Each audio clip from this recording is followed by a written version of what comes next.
listening to the AFTERBUZZ TV network. Now, the largest new media platform on the web and your #1 source for after-show entertainment. Very good, Keith Johnson.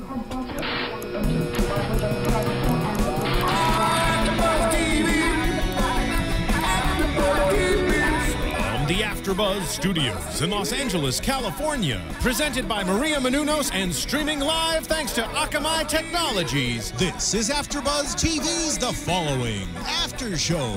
We'll break down tonight's episode and get you all the latest news and gossip. And now, another post-game wrap-up show for your favorite TV show. It's AFTERBUZZ TV's The Following After Show. Hey, set off. Whatever will be, will be. This is the song you play when you're cooking in the house of the people you just cut up. Oh, they didn't cut them up. They bludgeoned them to death. The twins. A little bludgeoning. Oh, man. Well, welcome to the following AFTERBUZZ After Show. I'm Joe Sanfelippo. I am joined by the lovely Julia Cearley. Hello, hi everybody. Nando Vell and Joseph Braswell are not here tonight, and they are not calling in, and that is because they're bad people. Bad, awful. No friends of ours. But we don't want to talk about them anymore. Forget them. We are going to talk about the following: Episode 2, Season 2, for Joe. For you? Yeah, not for me. None of this is for me, and I want to talk about that. And I have a bone to pick with Kevin Williamson, and I didn't get to pick it last week, but I'm going to pick it this week. He killed someone. He killed someone that I have a lot of love for. Claire Matthews died. I don't know if you guys, maybe if you missed it. But he killed off Natalie Z, and for that, I will never forgive you, Kevin Williamson. You know, I'm glad that you touched on that because I was not part of the following AFTERBUZZ show last season, and I didn't know the love that you had for her. It is deep. Until we filmed episode 1 of season 2, and I looked at those YouTube comments, and everything was like, Joe Flippo, how do you feel? How are you doing? How's he coping? I have so much anger. I didn't know, Joe. It's not even healthy. It was one of those things where I was convincing myself all summer, all the way around. Oh, I stabbed her in the back, and she got her in the back, and she's okay. It's a kidney. You can survive with a kidney. Right. You can do this. No problem. She'll pull through. No. She died. As soon as they were doing the recap, and then stab in the middle of and I'm like, no, it's done. It's done. And then the hospital scene where they're working on her. Oh. Dude, she's good and dead, and it's time you move on. Yeah, I'm not moving on anytime soon. Even if you know what, I think you are because I saw a little twinkle in your eye with a little Max character. Well, there is a Max Hardy played by the lovely Jessica Stroup that is somewhat distracting. I think Natalie Z would want you to move on. Well, I don't know. I'm going to call Natalie again. The judge has been clear that I'm not supposed to. And again. I'm not sure what 100 yards means. It seems like it's a football field. I don't know. Anyway, I'm very, very bummed, and I'm not coming out of it anytime soon, and that is all I have to say about that. All right, so Episode 2, Season 2, for Joe. This one, I haven't been watching Carnage in a long time, and so it's very jarring to get back into the following and see a show where we kill lots of people. Like a lot of shows, we talk about killing people, we consider killing people. The following, we go ahead and kill some folks. Well, I mean, some of the other shows that we cover, it's one murder, one very serious, deep, convoluted murder. But this, they're dropping like flies. They are. They just pop them off, man. Oh man, like it's nothing. So we've got these twins. We've got Luke and Mark, who seem to be leading this other little cult thing. We're not really sure. I'm not really sure at any rate. Are they doing this for Joe? Are they doing this for Ryan? Are they doing this for themselves? Well, we don't know. What I feel like we know so far is that this is a sub-cult, that they've broken off of the Uber Joe Carroll cult. And I think, though, that they know something that the original cult doesn't know. They know that Joe's alive. They have a cell phone dedicated to him. Right. The original cult, Emma's cult, that she's sort of leading, it seems now, or has been for the last year, they don't seem to know that Joe's still alive. All they seem to be doing is cutting their hair, coloring their hair, and getting piercings. They're fake. They're taking in and out. Are they fake? They're not even committing to their piercings. Oh, that is such a disappointment. I didn't notice that. See, this is what happens when you don't have your leader. Okay, so Valerie Curry's crew, they don't know that Joe's alive, but the twins, and is it because Carlos, or do you think the twins knew before they got a hold of Carlos? Because it seems like he got added to them. No, Carlos knows that Joe's alive because he's the one who helped him get away. in the fire. But I'm saying I think the twins kind of had something going on before they grabbed Carlos. I got the impression that Carlos got added to their crew. Not that Carlos, I don't get the vibe that Carlos is in charge of anything. No, Carlos surely is not. No, the French girl and the twins are in charge of things. Giselle, Mark, Luke, that's where it's at. She is not a nice girl. I don't think so. No, I don't think she has his best interest at heart at all. I am yet to see a redeeming quality in her. She's hot. I can see the redeeming quality. Oh, there it is. You're right. You're right. Pardon me. That is the redeeming quality, I think. All right, so we have these twin boys that have planned this deal with Carlos, and we've killed the 5 people on the train, but we did not kill Lily Gray. And now I don't know about you, but I'm suspicious. I don't trust that Lily Gray chick. We'll get there. Yeah, we'll get there. We'll get there. And so we have this. We get to find out where Joe Carroll is. Yeah, Boone County, Arkansas. Boone County. Boone County, Arkansas. And now you tell me anything good ever came out of Boone County, Arkansas? Now, don't get mad at us. If there is a real Boone County, Arkansas, we don't know anything about it. I'm sure it's a lovely place to reside. And I won't go there. So we know that Joe has banished himself. He's living with a hooker and her daughter, right? Yes. So it would seem. Arlene. Well, it's not Arlene. It's not Arlene. But it's Arlene. But it's not Arlene. She's Mama. She's Miss Judy. She's Miss Judy. I believe she was referred to by the Reverend. By the Reverend after he got off of her. Godly man. Ooh, Boone County, huh? Boone County, Arkansas. What goes on in Boone County? Well, we know some stuff about Boone County now. That's how we do. All right, so Miss Judy is living with Mandy, and they have, and Joe Carroll has blessed them with his presence now for a year. Yes, for a year. And there's been a lot that we learned in this episode, so we're just gonna unpack it slowly, break it down a little bit here. So we know that Miss Judy knows who Joe Carroll is, knows his past, knows everything about him. And Mandy, the daughter, right, is she's catching on. She catches on in this episode. Well, I think she knew beforehand, but I think now she's getting. She had an inkling, and he's solidified that inkling. Oh yeah, for her there's no in this question episode. now. No. She's on board. Oh yeah, I do believe she struck the good Reverend with a shovel. I dare say she did. And you know what? We had. I love television. I love that we had just enough shots of the Reverend being lecherous, so we don't feel too bad when Mandy hits him over the head with the shovel, because you knew it was coming down the line. All right, so we've got Joe Carroll, who's been banished to Boone County, and he's fabulous beard. He does. It's a fantastic beard. It's a good-looking beard. It's one your husband would be proud of in November if he shaved that down into a mustache. I think Mr. Cearley would be proud. The longest month of the year. Yes, indeed. So we have Boone County Joe, and Boone County Joe's working on his accent, and the girl he shacked up with is getting banged up one side and down the other by everybody else in town. But that's what's paying for everything. That's right. She's a working girl. So then we also have Ryan Hardy doing something that I think is so goofy. Ryan is on his own and keeping the FBI out. Now, all last season, I said FBI WTF about 47,000 times because the FBI continuously did things that were absolutely just monkeyed him. But this time around, Ryan has decided, I'm no longer going to talk to the FBI. I'm doing this all on my own. And he and his cousin Max have set up their own command center. Yes. Niece. It's Niece. It's the Ryan Hardy Task Force. Yes, the Ryan Hardy Task Force. Super secret Bat Cave Ryan Hardy Task Force. Nobody knows I'm doing this in this extra room. All right, so he's got his own task force. Now, he is not letting the FBI know when he goes after things or when he's contacted by other people, right? Right. Okay, so he goes after Carlos. He beats up Carlos. Carlos gets away. Can't believe we didn't see that coming. And then Carlos runs back to the twins. The twins are very creepy with Carlos. The twins are very creepy just as a general rule. I don't think that's reserved just for Carlos. That's a fair point. They're pretty sexy creepy. That was the question. Now our boy Sam Underwood, right? Sam Underwood. He is sexy creepy. He's sexy creepy. I like it. I think we've coined a new phrase. Sexy creepy. Hashtag sexy creepy. And Julia likes it. All right, so we've got the sexy creepy boys that are now deciding whether or not to let Carlos live, and Giselle wants no part of this. Giselle in her sexy French accent says, "I cannot wait to kill you." Yes, so in French. I don't believe that he is too long for this world. No, certainly not. No. Emma might give him another couple episodes. If Emma comes in, he might get away with maybe. I think it's a question of who is actually going to kill him. Yeah, you think so? Because he's just asking for it. He's a sitting duck. Giselle wants to kill him. The twins obviously want to kill him. Emma's going to want to kill him. Ryan's going to want to kill him. And probably Joe wants to kill him. And probably the guy across the street down on the subway, yada yada, wants to kill him too. You make a very good point. Carlos is I screwed. want to kill him. Carlos, don't pick your head up off the ground, man.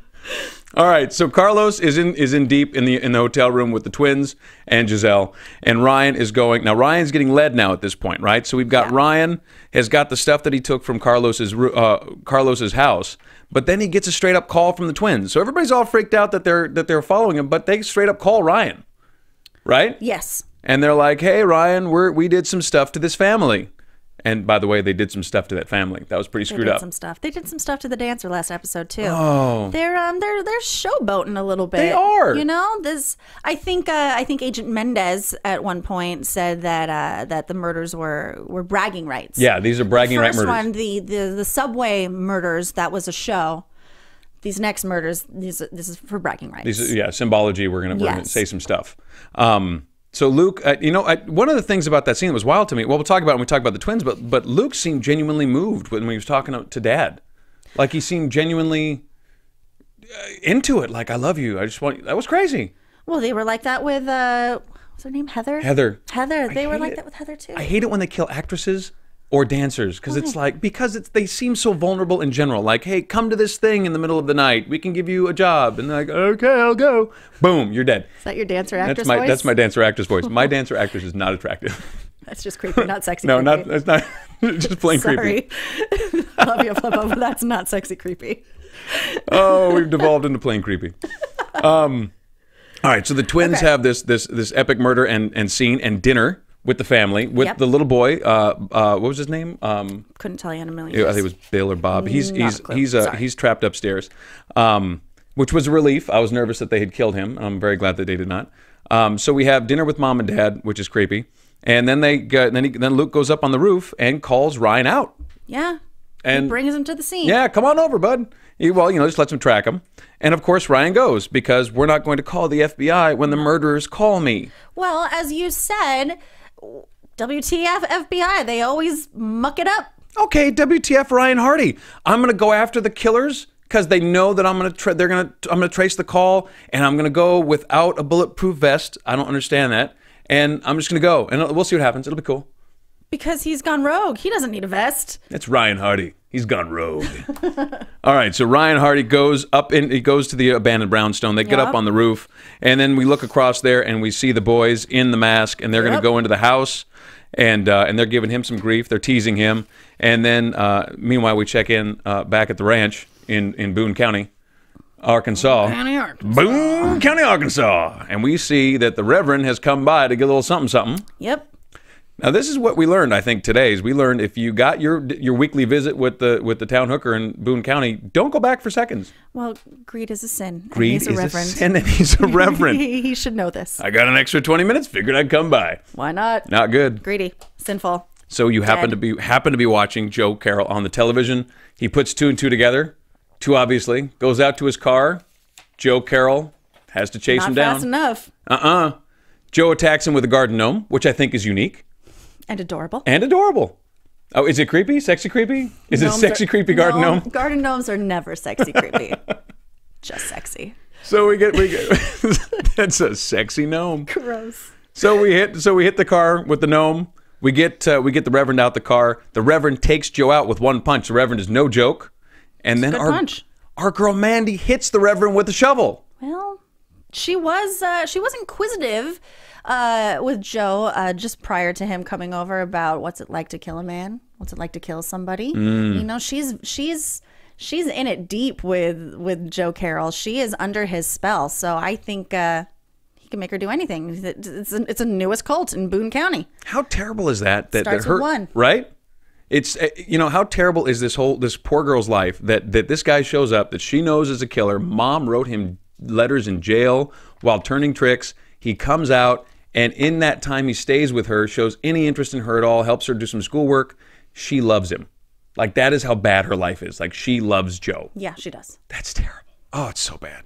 So she hits the poor Reverend over the head with a shovel. Now we got the Reverend tied up. We know what's going to happen to the Reverend. There's no way around it. Well, no. His fate is sealed. Absolutely. And it doesn't sound like Joe's killed anybody in a year. No. No, it does not. But I think he really, really liked it. The beast was unleashed. The beast was unleashed. Was it a sexy, creepy beast? I don't know. A creepy, sexy beast? I don't know. I like a beard. Oh, Like a man with a man. beard. Yeah, he kills the good reverend, and our girl Mandy is devastated by this.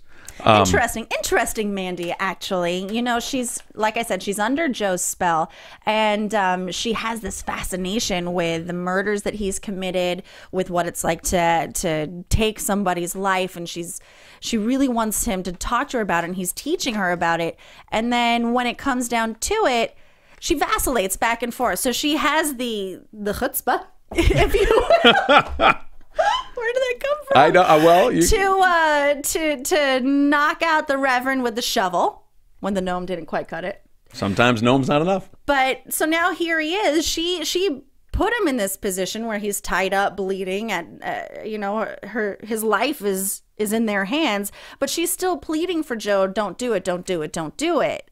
But when he actually does do it, even though she's terrified, she's so into it. You thought so? I think so. Dude, poor Mandy. She is so screwed up.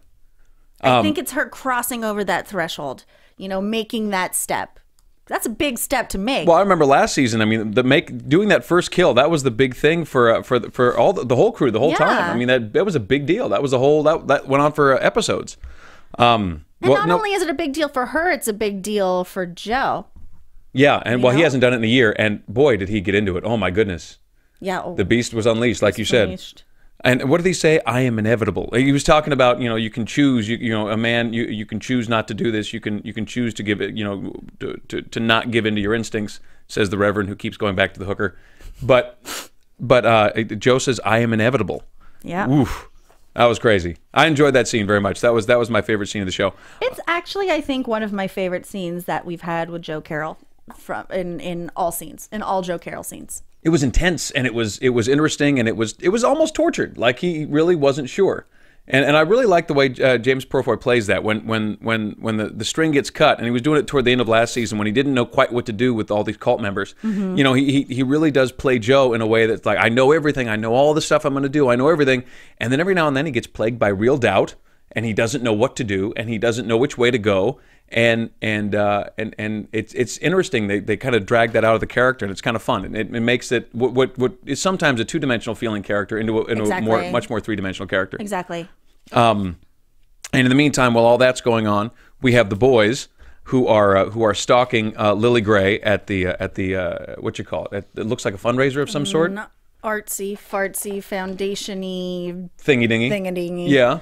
And Ryan, I've been to so many of them. yes, the Artsy Fartsy Foundation That's what we call thingy-dingy, them, right? the artsy fartsy thingamajiggies. Will you be donating to the Artsy Fartsy Foundation this year? I think I just might. Thanks for having me at Thingy-Dingy.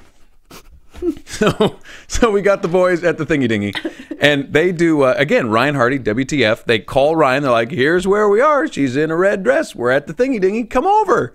Does he call the FBI? No. Does Be he right call? there, guys. Yeah, right. I'm coming. Just you, just me. So he's on his way. He's going to get into it. He IDs the FBI agents right away. Of course, we have the, oh gosh, which way to go scene. And then we go out the back door. He wings one of the boys, and they stab whoever was escorting Lily Gray out. It's really not clear who he was, if he was FBI or just a buddy. I got the impression he was just a buddy. Me too. And then the twins, they bone out. He wings one of them in a shot that I have to say, as I wouldn't call myself a marksman by any stretch, but I have fired those guns before. If you fire a 9mm Beretta or a 45 right next to your face, you're just going to take out half of your face. You're going to smash yourself from that angle. But Ryan Hardy can do it because he's that strong. Because he's Ryan. It's Ryan Hardy, duh. Yo. And then we go back. What we learned this episode, one of the things we learned is Emma is out of the loop. Emma doesn't know. And you know what, Joe Braswell out there, I said last week that I was pretty certain that Emma had no idea that Joe was still alive, and he poo-pooed that, and I felt like an idiot. But lo and behold, I come out victorious. Boom. She doesn't know. We even rewound. We went back because we have that kind of technology here at AfterBuzz. we rewound and we double checked the scene, and she did not know that Joe was alive. She has no clue. All right, If you are following us and listening to us on the iTunes, we want to say thank you for listening on iTunes. And please, if you have the opportunity, rate us. We love fives. Fives. Yes, fives are great. Fives. And if you have comments, please feel free. We love the comments, and we will respond to most of them. And if Nando was here or Joe was here, if the adults were in the house, we would probably be calling them out today. Do you feel like we're running amok? I really do. I feel like the kids are in charge. All right. Let's talk about Joe. Let's get serious about our boy Joe Carroll. Okay, so like I said just a moment ago, this is, I think, this is my favorite episode that we've had Joe in at all, of all following time. He's been humanized. We just dug deeper. So we see a man who is admittedly depressed, which I thought was clinically depressed. He said, yeah. Admittedly, clinically, he's a depressed man. He's removed. He's idle. He's been stifled, and now I feel we're witnessing him being reborn.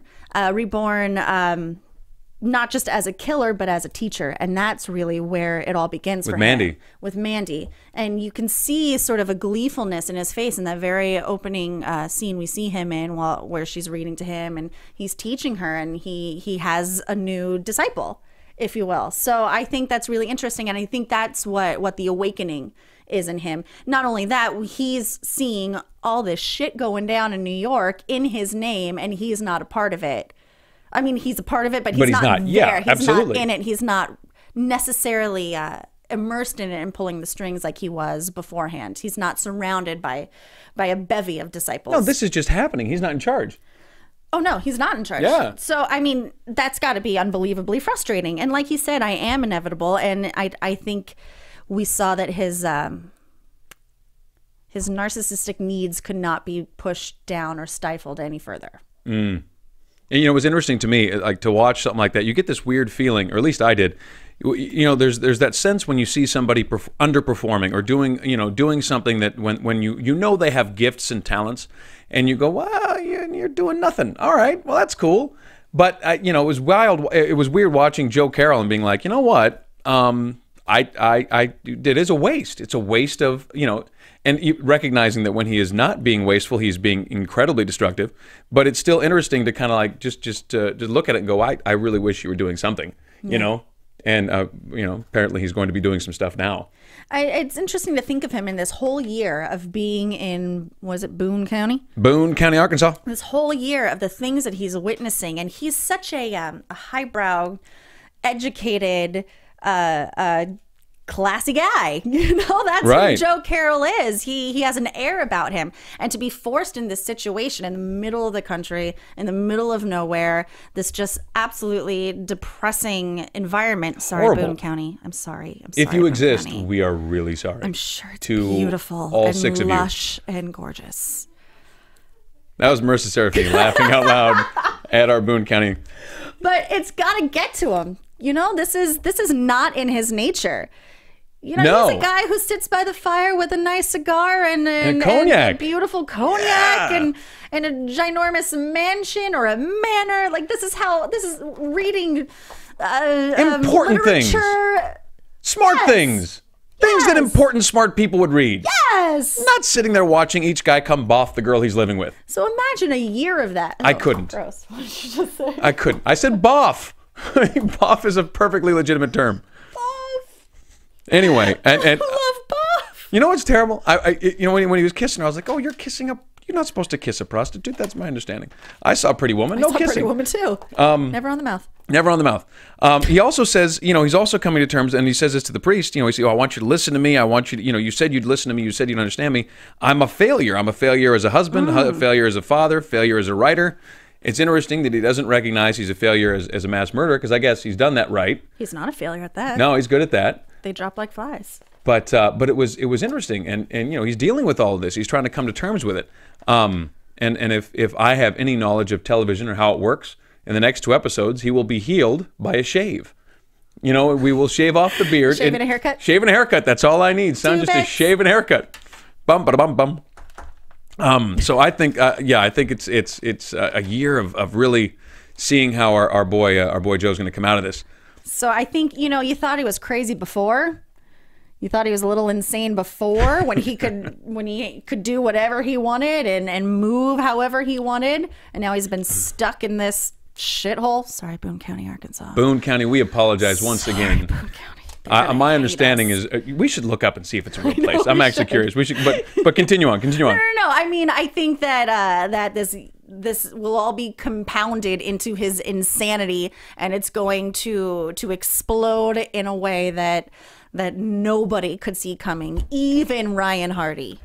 Boone County, Arkansas exists. Oh no, I'm sorry, Boone County. Boone County, Arkansas is a county located in the U.S. state of Arkansas. As of the 2010 census, the population was 36,903. The county seat is Harrison.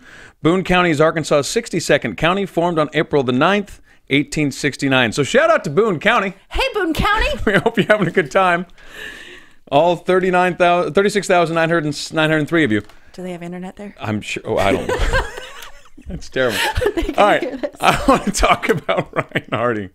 Let's talk about our boy Ryan Hardy, who is Ryan is a little bit screwed up here again. But it's interesting to me that I think he's screwed up in the things he's doing, but it seems like he's much healthier as a person than he was 8 months ago. You know, I agree. Or 5 months ago, he's 5 months sober, right? He is 4 or 5 months. I think he's 5 months sober. Something Yeah, like that. So he's a much better guy than the guy we saw in the flashback when Mike came to see him at the bar. Yeah, well, it seems he's found a new addiction. Yeah, He chasing Joe on his own. one addiction with a new addiction. Absolutely. He is a man obsessed. Hey, that's a great way to look at it. Thank you. Yeah, we got an addict here. He needs if he's not drinking, he needs to be chasing. And he's dragged Max into this. Poor Jessica. Well, not poor Jessica. She's having a great time. Poor Max. She's been dragged into his need to do this all on his own, which is kind of that's you can't win that game. I think she kind of thought it was a healthier thing than the drinking, maybe, and maybe she encouraged it. But now I think obviously she's getting a little nervous because it's not healthy. It's spiraling out of control. Perhaps he's being run over by cabs and Casually. Hey, I went to Carlos's house. Did you find anything? No, I chased him out. Yeah? I get hit by a cab. It's cool. It's cool. Just a cab. Right? But if you're Ryan Hardy, that you just got hit by a cab. For the rest of us, you get hit by a cab. That is the lead in any conversation for the next 2 weeks. Talk about that for a while. Yeah. People know. Yeah. Haven't seen you in a couple minutes. Yeah, I got hit by a cab, man. I got hit by a cab. You want to talk about it? You want to know where I've been? I've been being hit by cabs. Right here on my shoulder. Oh, yeah. But not him. You don't care. But it's interesting to me because you're like you said, this obsession, this is a new addiction for him, and he's keeping it from the FBI. And what I don't understand, and it may be that he's keeping it from the FBI because he doesn't trust the FBI. It could be because there's been moles in the past. It could be that he doesn't trust the FBI, or it could be that he really doesn't think anybody can get to the end of this puzzle but him. Well, the FBI they've failed him. In the past, this last season, it was all him. It's always been all him. They couldn't get to Joe Carroll without him. Right. It's all Joe and Ryan. It's like Batman and Joker. They can't exist without each other. So from what, you're right though, because the FBI, as soon as Joe Carroll's the new guys popped up, the first people they grabbed were Mike and Ryan. Yeah, and you know what? They brought him into this world in season 1, in the beginning of season 1, but they wanted his insight and his experience, but they weren't instilling all that trust in him. They wouldn't even give him a gun until like 3/4 of the way into the season. That's totally true. Yeah. So why would you trust someone like that he's got to feel used? So he doesn't trust the institution, the FBI. And, I think there's more to it than that, though. At this point, he is Mr. Death, right? That's what they called him, and that's what he called himself last year, and that's what, everybody he knows, everybody he's close to dies. So maybe at this point, with Claire, that was the final straw. I know it was for me. So maybe that was the final straw with at this point, there's nothing left for me to really, be in this game for except to catch this guy. And so maybe that's what got him healthy, because he's healthy. He's healthy. Last year, he opened up, his morning started with vodka. Yes. Now it starts with a run and a couple pills. But he has family now, too. So that adds an interesting layer that is kind of unexpected. If you feel like you have nothing to live for, so you're willing to put everything on the line, he was willing to do that last season when he had nobody, when he didn't even have Claire yet. He only had Claire for like 2 seconds in this last season, but now he has this niece, his own blood, And he's brought her into it, which is even wackier. I don't know. I hope good things. I'm nervous for her. It would be one thing if he was keeping the worlds completely separate. Right. And he was wearing the Ryan Hardy, I am fit and healthy and happy and sober mask, and then went into his Batcave and then was Ryan Hardy, task force, man obsessed with all things Joe Carroll. But no, he's bridged the two together. Oh, I see what you're saying. So I feel like there's a disconnect there. Or not a disconnect. You think that they're kind of like he's just living that now. Well, I don't understand why he would bring her into it, the one thing that he cares about, the one thing that he does have to live for. Oh, well, there's a wrinkle that I hadn't really considered, and maybe you can tell me. Because he'd had the 5 months of sobriety, and then the few months before that of partying, he just went bananas. Yeah. And do you think he really thought Joe was dead? I don't think he ever thought Joe was dead. Okay, because I don't know about that either, because he really, he had that whole thing set up inside the house. That looked pretty. It looked like he'd spent some time on that. There was a trap door. Yeah, there's always a trap door. There's a trap door. Of course, there's a trap door. It's Joe Carroll. It's Joe Carroll. He's very sophisticated. I don't have trapdoors anywhere in my house, and I've had it for a while. I could have put one in. I have them everywhere. Damn it, I'm such a Julia Cearley, trapdoor expert. I love it. All right. Catch me. Can't blow it up. I'm not there. I got a trap door. So we've got Ryan. Ryan, we think is healthier, relatively healthier, but he's not involving the FBI, which is leading him to make mistakes. And he's apologizing over and over again to people, specifically to Lily Gray. He apologized to her twice. The first time for not being able to catch the guys before the stabbing happened on the train, and then again for endangering her at the fundraiser. So I mean, he feels a very personal sense that anything that Joe Carroll does or is done in Joe Carroll's name is somehow his fault. It seems like he's taken this he's internalized this and made this very, very personal. Well, yes. It can't get more personal than it is. Yeah, I guess that's fair. For Ryan Hardy. I guess that's fair. It's all for Ryan Hardy. It's all about Ryan Hardy. Now that leads me to the next question. Let's talk about the twins briefly. Our boys Luke and Mark, played expertly by Sam Underwood. Very impressive. Creepy sexy. Creepy sexy. So creepy sexy. You know what? I got to tell you, I have to agree with you. Thank you. In a purely objective way, creepy sexy. Luke with the slicked back hair. Yeah. Mark with the hair. You don't like the confused boy. If we're going crazy or creepy sexy with a little touch of crazy, I like the hair slicked back. All right, I got it. It's just a preference. All right, so we got Luke and Mark. Now Luke is the flashy narcissist, right? Yep. He's a little more fun. Yep. A little more laughy, a little more hey, and he's got his hair slicked back. Yep. And looking good. Right, and our boy Mark is a little more somber. Yep. A little more sensitive, maybe a little quieter. Things are a bit more internalized. Right, a little more of a thinker. And he's got his hair more down in his face a little bit. All right, so that's how we can tell them apart. Yes. Until they flip that on us on some episode, which will happen, I'm sure. Well, now we can tell them apart because one of them's been shot. Oh, that's right. We winged one from the. That's right. When we shot them from the ground. All right. Not so identical anymore, are they? Now let's take a second because I want to talk about these twins. Now, do you think? Now, what do we think is the psychology here? Let's play dime store psychologist. What do we think? Why are we killing a family and creating that scene? Okay, so they're setting up scenes from Joe Carroll's book. That's what they're doing. And they're not just setting the scenes up, they're living the scenes. In it. Yeah. They're staging the scenes, not just for public recognition or for Ryan Hardy or for Joe Carroll. This is something personal to them. So maybe they were orphans who grew up in foster care. I don't know. I'm just throwing this out there. Maybe they're so desperate for family that they found solace in this book, that they were so moved by this book and saw the potential for family through that, and they want the attention of their idol. I don't know. I don't get the feeling that they're faking, though. I get the feeling like... Oh, no, they feel it. Yeah. They feel it deep. Yeah. And Luke, was it Luke that was talking to Heather in bed? Was that Luke?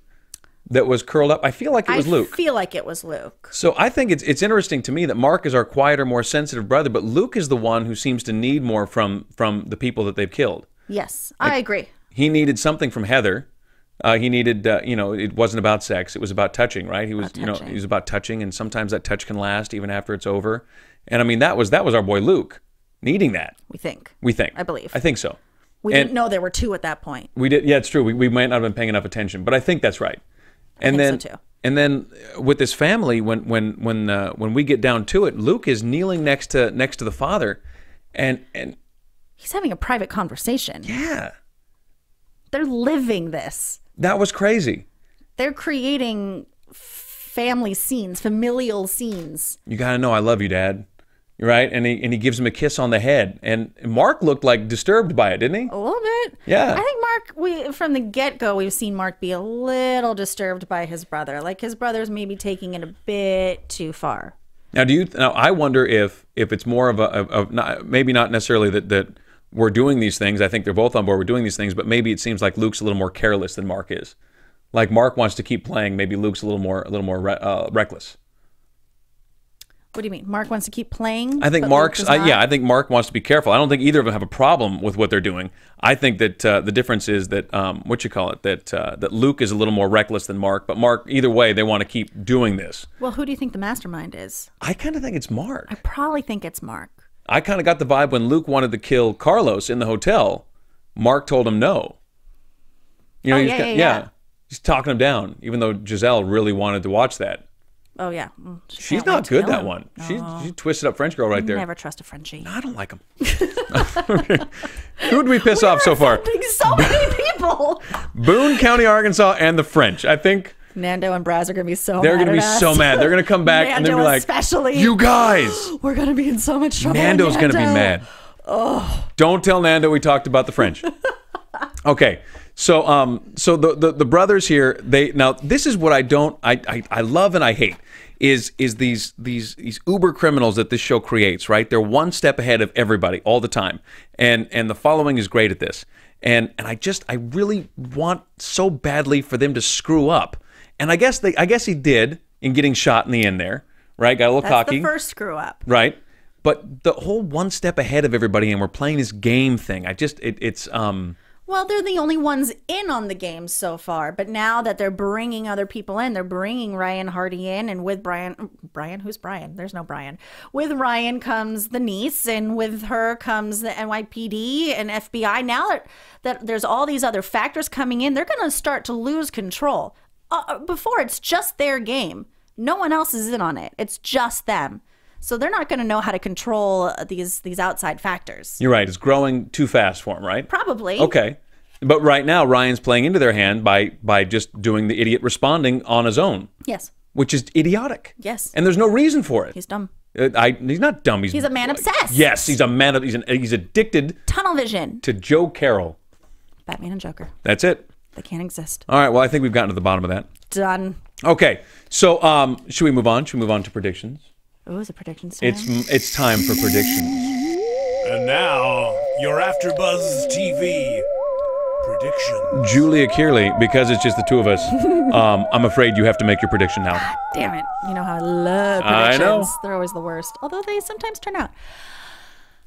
I think Emma is gonna be pissed that Joe is alive. 1 whole year she was his for 1 whole year he's been dead. She dedicated her entire life. She sold her soul for this guy. And now he's shacked up with Miss Judy. What the F? She's gonna be pissed. And no other doubt. people know about it and she doesn't. He kept her in the dark. Oh no, that's not gonna fly. That's not gonna fly. That's number one. Shit's gonna hit the fan. Number two, I don't trust Lily Gray. Not one. Oh, lost your pen. I did. Not one little bit. I didn't trust her from the second she survived. I didn't trust her this episode where she dropped this knowledge about who Ryan Hardy is. And she's like, oh, I looked you up. You just looked him up last night. She goes, oh, I didn't know anything about you until last night when I Googled you or whatever she did. I don't trust her for a second.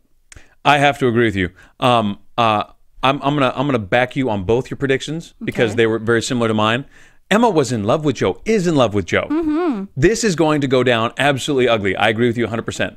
100%. Ain't nothing like a woman scorned. You know what I'm saying? Oh, shit. Especially if she's colored her hair and has fake piercings. Fake piercing. I've said it for years. And as far I've said it. I feel like I've heard that from you It's in the record. Anybody can look into it. And as far as our girl Lily Gray, dude, Lily Gray is too interesting. I mean, she is too interesting a character. It's Connie Nielsen from The Devil's Advocate with Keanu Reeves, Al Pacino. This is no, and she's the only one left alive on the train. No, you don't survive that shit. No, you don't. Now, what about Mandy? What are your predictions about her? Do you think that? What if Joe takes her as a lover? Oh, I'm so bummed, but I do expect that will happen. I think that's gonna happen. Oh, so bummed. And Miss Judy Mama, she's not gonna like that. No, I don't think Miss Judy Mama's long for this world. I don't think Miss Judy Mama's gonna make it. Maybe that'll be her first kill. Oh, that's no. my prediction. Oh, so genius. That's a good prediction. Thank you. Oh. All right, so now, I hope that comes true. To recap our predictions, okay. We expect that Lily Gray is not to be trusted. We further expect that Joe is going to take Mandy to bed, and we further expect that Mandy's going to kill Mom. Yeah. Got it. All right. Boom. Julia Cearley, where can we find you? Please find me on Twitter. My name, Julia Cearley, JuliaCearley. Same name, forever, that's my name. But same name on Instagram. And you can find me here a lot these days at AfterBuzz. So we do, what is this? The Following, we do The Blacklist, we do True Detective coming up next month. We have Hannibal coming back. So find me there. Yo. Absolutely. What about you, Joe Sanfelippo? The kids are so in charge of the show today. We're gonna be we're gonna be so busted. You can find me at Joe Flippo on the Twitters, and my website is josephsanfelippo.com. And it was a pleasure taking care of you guys tonight, and we will talk to you next week. Don't tell our dads. Executive producers Maria Menounos, Kevin Undergaro, Phil Svitek, and the entire AfterBuzz TV staff. We would like to thank you for listening to the AfterBuzz TV network. To watch or listen to other after shows and post comments or questions, be sure to visit AfterBuzzTV.com. I'm Sir Richard Wentworth, and this has been a presentation of AfterBuzz TV. Buzz you later. The views expressed herein are those of the hosts only and do not necessarily reflect the views of AfterBuzz TV or its owners or principals. Thank you for watching AfterBuzz TV on YouTube. For more of your favorite after shows and interviews, subscribe to our channel here, and be sure to share your opinion on the episode in the comment section below here. We'd love to see what you guys are buzzing about. Thanks again. Buzz you later.